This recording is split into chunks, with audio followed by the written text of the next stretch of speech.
हार्दिक स्वागत है। जैसा कि पिछले तकरीबन एक सप्ताह से भारत मौसम विज्ञान विभाग एक वेट स्पेल की एक वर्षा और उसके साथ ओलावृष्टि के एक दौर की चेतावनी जारी कर रहा है। तो इसके संदर्भ में यदि हम देखें तो आज एक पश्चिमी विक्षोभ पूर्वी ईरान और उसके आसपास के क्षेत्रों पर है, जो कि एक दूसरा चक्रीय परिसंचरण राजस्थान के मध्य हिस्से हिस्से पर विद्यमान है। इसके अलावा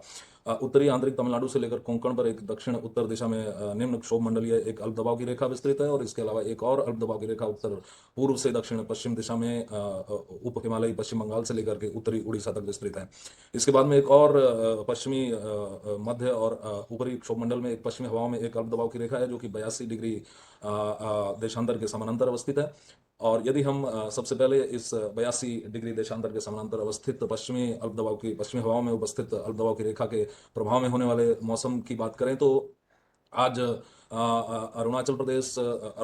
असम और मेघालय, नागालैंड, मणिपुर, मिजोरम और त्रिपुरा और इसके साथ में उप हिमालयी पश्चिमी बंगाल और सिक्किम पर ओलावृष्टि और इसके साथ में कुछ स्थानों से लेकर कई स्थानों पर हल्की से मध्यम वर्षा की संभावना है, और इसके साथ ही अरुणाचल प्रदेश पर छिटपुट स्थानों पर भारी बारिश की भी संभावना है। उसके बाद यदि हम पश्चिमी विक्षोभ की बात करें, जो कि इस समय पूर्वी ईरान और उसके आसपास के क्षेत्रों पर विस्तृत है, तो इस पश्चिमी विक्षोभ के प्रभाव में पश्चिमोत्तर भारत के मैदानी भागों में वेदर एक्टिविटी खास करके 16 से 19 तारीख के बीच में विशेष वेदर एक्टिविटी मौसम की गतिविधि सक्रिय रहेगी, जिसमें 17 तारीख को हरियाणा और पश्चिमी उत्तर प्रदेश और साथ ही उत्तरी राजस्थान पर ओलावृष्टि की भी संभावना है। हालांकि यदि हम राजस्थान की बात करें तो राजस्थान में 17 तारीख से 19 तारीख तक हेलस्टॉर्म ओलावृष्टि की संभावनाएं बनी रहेंगी। और फिर इसके बाद यदि हम उत्तरी उत्तरी प्रायद्वीपीय भारत, दक्षिणी प्रायद्वीपीय भारत और पूर्वी भारत की चर्चा करें तो 16 से 19 तारीख तक पूर्वी भारत पर भी कुछ स्थानों से लेकर के कई स्थानों पर हल्की से मध्यम वर्षा, और 17 तारीख को ओलावृष्टि की संभावना रहेगी पूर्वी बिहार, झारखंड और इसके साथ में गंगेय पश्चिमी बंगाल पर भी। अ, उसके बाद ये जो नारंगी कलर में, ऑरेंज कलर में जो हम यहाँ पर देख रहे हैं, ये मध्य प्रदेश, मध्य महाराष्ट्र, मराठवाड़ा, विदर्भा, छत्तीसगढ़ और तेलंगाना पर 16 और 17 तारीख को ओलावृष्टि की संभावनाएं रहेंगी, और इसके साथ में ओलावृष्टि की संभावना रहेंगी, और इसके साथ में हमारा जो है ओलावृष्टि की संभावना रहेंगी। और फिर यदि हम इधर इधर देखते हैं तेलंगाना और इसके साथ में तटीय आंध्र प्रदेश, तो तेलंगाना और उससे सटे हुए तटीय आंध्र प्रदेश के क्षेत्र पर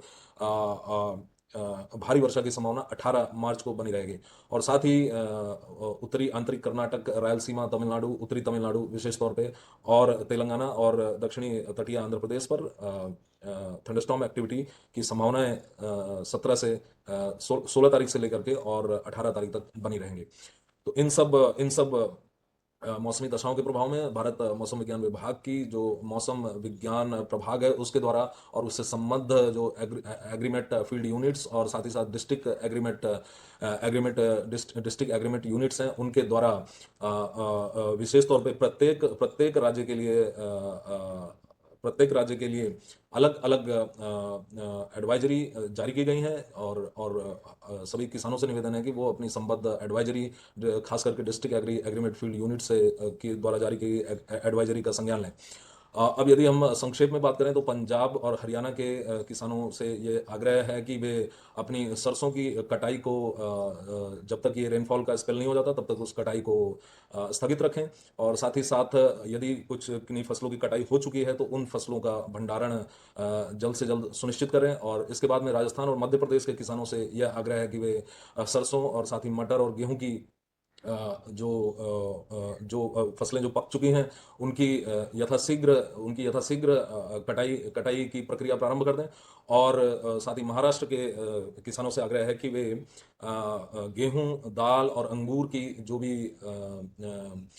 भी फसलों का जो उनकी उनकी कटाई हो चुकी है उन्हें उन्हें सुरक्षित स्थानों में उनका भंडारण सुनिश्चित करें। हिमाचल प्रदेश के किसानों से आग्रह है कि वे सेब, नाशपाती और बेर की जो बागान है उनमें उनमें ओलावृष्टि से